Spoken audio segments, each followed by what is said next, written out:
Listen closely. There is a river in this story. A river that can make a poor man rich in one night. A river that can turn tears into gold. But this same river takes something no money can buy. Many people entered it smiling. Many came out rich. But some came out empty inside. Stay with me till the end of this story to find out what the river truly took, and what happened to the one person who tried to fight it. If you love deep African folktales that touch the heart, please like this video, subscribe to the channel, and share it with someone you love. Now let us begin. In a small village called Umula, there lived a young man named Chidi. Chidi was kind and gentle. He spoke softly and helped everyone. But Chidi was very poor. His house was made of old wood, and when rain fell, water entered like a visitor. Every night, Chidi slept with hunger, and every morning, he woke with hope. He believed that one day, his life would change. He did not know how, but his heart kept believing. Umula village had a river called Mmiri Aku. The elders said the river was older than the village itself. They said the river listened and gave gifts. Anyone who went to the river at night and spoke their wish would wake up rich. But the elders also warned them. They said the river always collected its price later. No one understood what the price was, because those who paid it never spoke about it again. Chidi heard many stories. He saw men who were once beggars now wearing fine clothes. He saw women who cried for food now building big houses. All of them went to Mmiri Aku. But Chidi also noticed something strange. These rich people looked empty.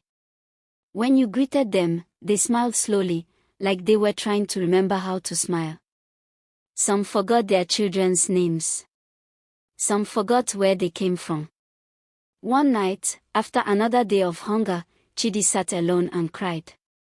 He remembered his late mother, Ngozi, who used to sing to him. He remembered her words, "My son, never trade your heart for gold." Chidi wiped his tears. He stood up and looked toward the dark path that led to Mmiri Aku. His feet shook, but his hunger was louder than his fear. That night, Chidi began to walk. The moon was full when Chidi reached the river. The water was calm, but it looked alive. It moved like it was breathing. The air was cold, and the trees were quiet, like they were watching. Chidi knelt down and touched the water. It was warm. His heart beat fast. He remembered the warning, but he also remembered his empty house and his empty stomach. With a shaking voice, Chidi spoke. He said he wanted a better life. He said he wanted food, a good house, and peace. The water made a soft sound, like a woman laughing gently. Chidi felt sleepy. When he opened his eyes, the sun was rising. Around him were bags of cowries, gold, and fine cloth. Chidi screamed with joy. He ran back to the village, shouting thanks. Chidi became rich in one day. People called him Chidi Aku, Chidi the rich one. His house became big. Food was plenty. Children laughed in his compound. But slowly, something began to change. Chidi started forgetting small things. He forgot the song his mother used to sing. He forgot the face of his best friend, Emeka. When he tried to remember, his head hurt. One evening, Chidi sat alone in his big house. He felt cold inside. He had money, but his heart felt empty. A small girl came to him and called him Papa. Chidi looked at her and felt fear. He did not know her. Tears fell from his eyes. Far away, Mmiri Aku flowed quietly, waiting. Chidi did not know that the river had only started collecting its price. Days passed, and Chidi's riches kept growing, but his memories kept falling like dry leaves. He forgot the road to his old house. He forgot the stories of Umula village. When people greeted him with joy, he answered with confusion. At night, he lay on his soft bed, staring at the ceiling, feeling like something important was missing inside him. He could not name the feeling, but it hurt deeply. One morning, an old woman named Mama Ifenanyo came to his house. She was bent with age, and her eyes were sharp. She looked at Chidi for a long time and sighed. She called his name softly. Chidi looked at her like a stranger. The old woman began to cry. She said she carried him on her back when he was small. Chidi shook his head. Her words sounded like wind to him. Mama Ifenanyo warned him. She said the river had started taking his memories, one by one. She said Mmiri Aku does not take money back. It takes who you are. She told him that if he wanted to save what was left of his heart, he must return to the river before the last memory leaves him. Chidi listened, but fear filled him. He was afraid of losing his riches. He was also afraid of losing himself. That night, Chidi dreamed. In the dream, he saw his mother, Ngozi, standing by the river. She was singing, but he could not hear the song. He ran to her, but the river rose between them. She looked at him with sad eyes and said, "My son, you are forgetting me." Chidi woke up crying. For the first time, he knew what the river had taken. It had taken his memories, and soon, it would take all of him. Chidi decided to go back to Mmiri Aku. He did not tell anyone. He wore simple clothes and walked alone at night. The path felt strange, like he had never walked it before. Every step was heavy. When he reached the river, the water was louder than before. It moved fast, like it was angry. Chidi knelt and begged. He said he wanted his memories back. He said he was sorry. The river spoke, not with words, but with pictures. Chidi saw his childhood. He saw his mother smile. He saw his village. Each picture came and went like smoke. The river demanded a choice. It showed him two paths. One path was full of gold and big houses, but it was dark and empty. The other path was simple, with laughter, love, and pain, but it was bright. Chidi cried and shook. He asked the river if he could keep both. The river stayed silent. Slowly, Chidi understood. He remembered his mother's words again, just for a moment. With a broken voice, he chose the simple path. The river roared. The water rose and covered him. Chidi screamed, not in fear, but in truth. When morning came, the villagers found Chidi by the river. He was alive, but his fine clothes were gone. His riches were gone. He looked weak, but his eyes were clear. When Mama Ifenanyo called his name, he smiled and answered. He remembered her. Chidi walked back to Umulapo again, but his heart was full. The river flowed quietly behind him, still rich, still dangerous, still waiting. Chidi returned to Umula village with empty hands, but people noticed something different. His smile was real. His eyes were warm. He greeted everyone by name. Children ran to him, and he laughed with them. Some villagers whispered and laughed at him.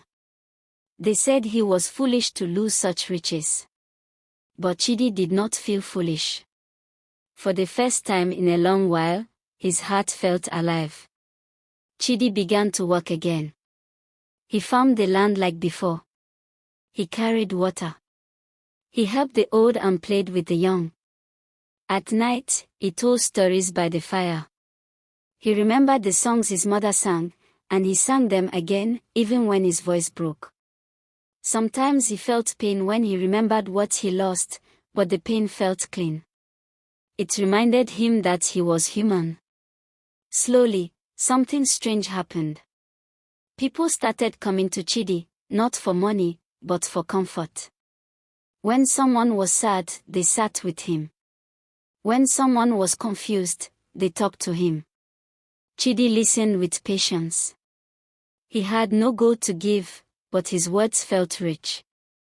Mama Ifunanya said his heart had become wiser than before. One evening, Chidi stood by the edge of the village and looked toward Mmiri Aku. The river was quiet, shining under the moon. Chidi felt fear, but also understanding. He knew the river was still there, calling people. He whispered softly, "I survived you."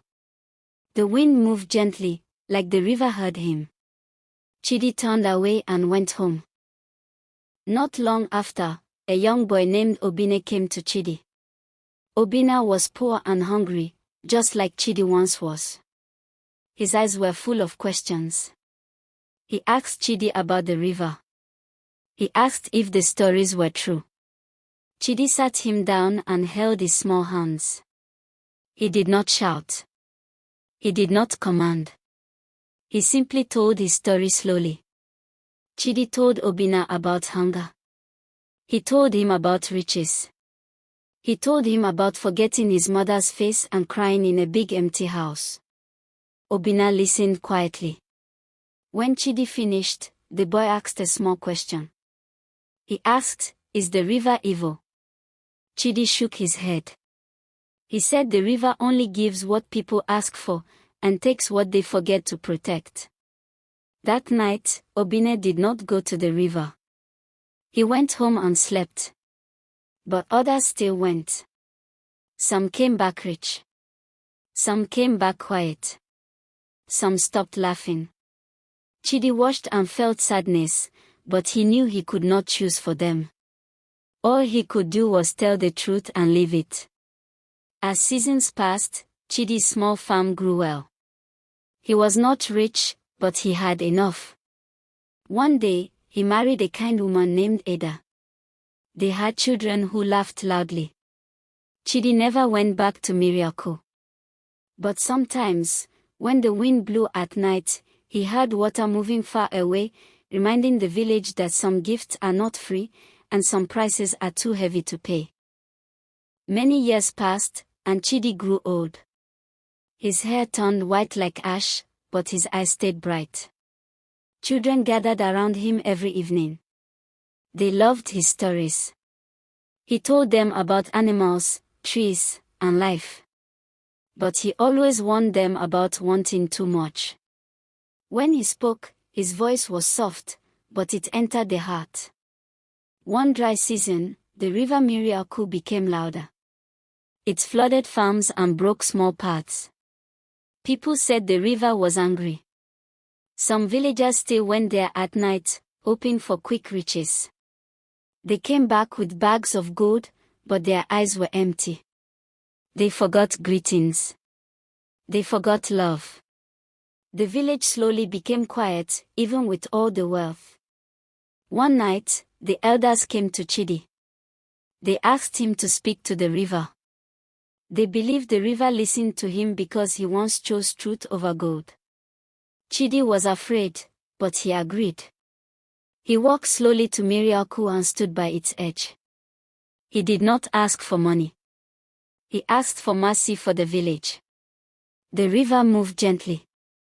In Chidi's heart, he felt a calm voice. The river did not stop giving riches, but it slowed its taking. From that day, people who went to the river felt a strong sadness when they tried to trade their memories. Some turned back. Some remembered Chidi's words. The river was still dangerous, but the village had learned. When Chidi was very old, he called his children and grandchildren. He told them his full story again.